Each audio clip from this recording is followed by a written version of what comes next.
Welcome back to From the South, and we return to the topic of Ecuador, and we welcome Ricardo Restrepo, university professor and political analyst, to go deeper in the importance of this election. Welcome, Ricardo. Hello, Luis. Great to be with you. It's a pleasure to have you with us. Ricardo, so polls recently closed. What can you tell us of today's voting day? How have the Ecuadorians lived these elections? Well, generally, the voting rounds have been pretty normal.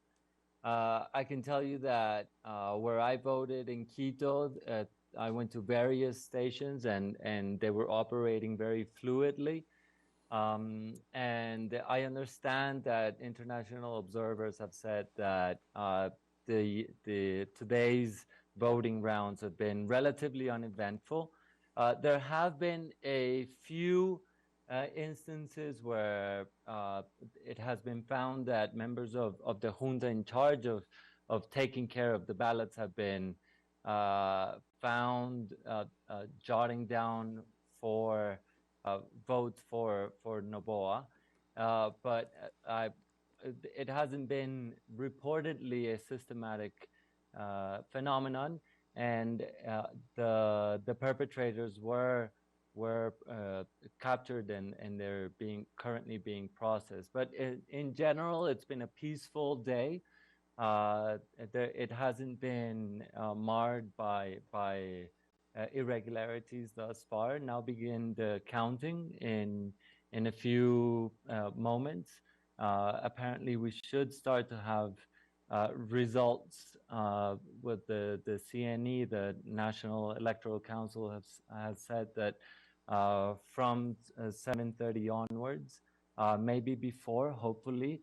But this is that we should start to see results and making sure it's very important that everybody is attentive to the process, and also that every step in the process is audited, and the international as well as national observers are very much on the lookout so that we do have the president that is elected by the people. Current President Guillermo Lasso, Ricardo, said earlier in the day that he was leaving a nation with stronger institutions and economic growth. It almost seems that he wants to make it look like his term ended normally and not with the cross death, and forgets entirely of the crisis the nation experiences. How can this be explained? What's behind this communication strategy? Well, Guillermo Lasso lives in fairyland. Uh, he is leaving a country way more violent than the one that he inherited. He received a country that was already increasing in violence during the Moreno administration. Prior to that, when Correa left power in 2017, Ecuador had reduced 70% of the homicide rates and was the second most secure country in the Americas. After that, it's been escalating, and it is now one of the most insecure countries in the world. And this has really escalated during Lasso's tenure. Uh, Homicide rates have more than doubled during Lasso's tenure, and he is being ousted initially for various reasons, including the reason that was procedurally valid and processed was because of corruption in several petroleum services companies, which were under his control, and he designated one of the key people from his bank. He was formerly head of the Banco del Pacifico Bank, Banco de Guayaquil Bank, to head approximately half of the budget of the state, around $13,000 million. And it was found that there was corruption involved in that endeavor. So he leaves a country that is marred in violence. He is accused of corruption with valid evidence, and he leaves as well with record high narco trafficking schemes. including instances that have marred his administration, such as Bernardo Manzano, which was one of his uh, ministers for agriculture who was put there by the Albanian mafia. And this has been revealed through various audios that basically orchestrated how he came to be this, very powerful person to, in fact, expand exports of drugs into Europe and the rest of the world. It's worth mentioning that this is through Bernardo Manzano comes from the Noboa Group, which is the economic group owned and controlled by the family of Daniel Noboa, one of the two candidates, the right candidate, and he works for the Grupo Novoa. He's a high executive for Grupo Novoa, and as we can see, then was the top person managing the agro sector in the country under President Lasso. Um, and as well, he was evidently in links with the mafia and narco traffickers. So institutions, we're seeing a collapse as well as in faith in institutions. We're at a record low in public consent and acceptance for public institutions. Latino Barometro, which tracks these polls for the organization of record, we went from being the country that most trusted institutions in Latin America to now being the country in which citizens least trust and accept public institutions. It is very hard to do anything in the country, like even getting a cedula, getting married, just normal things in the country that were very easy just a few years past are ordeals right now.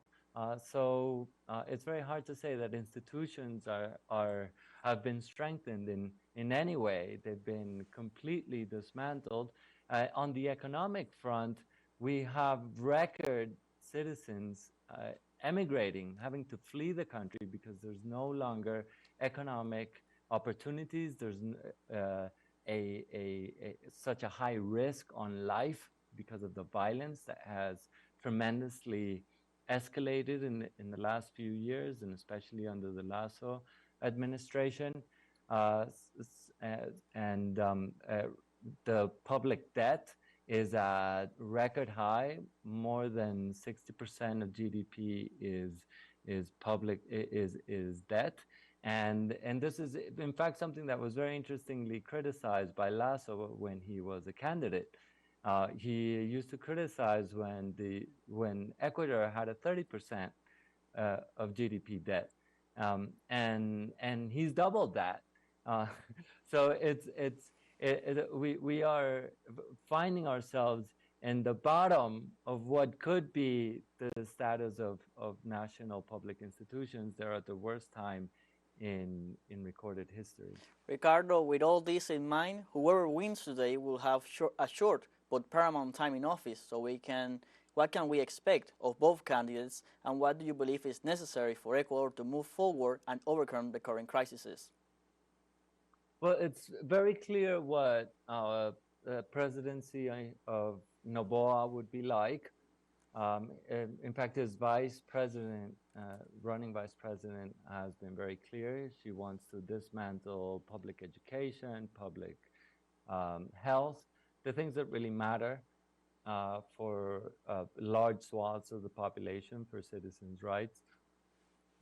He wants to reduce the state in a moment where we need the state to do the things that are good for everybody, such as secure the lives of everybody, making sure there's opportunities for all.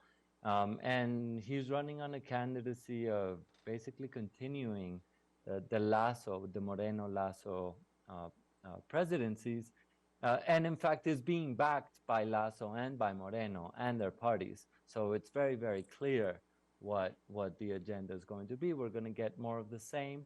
If he wins, we are definitely still going to be in this neoliberal night. Apparently, it's going to run longer than could be.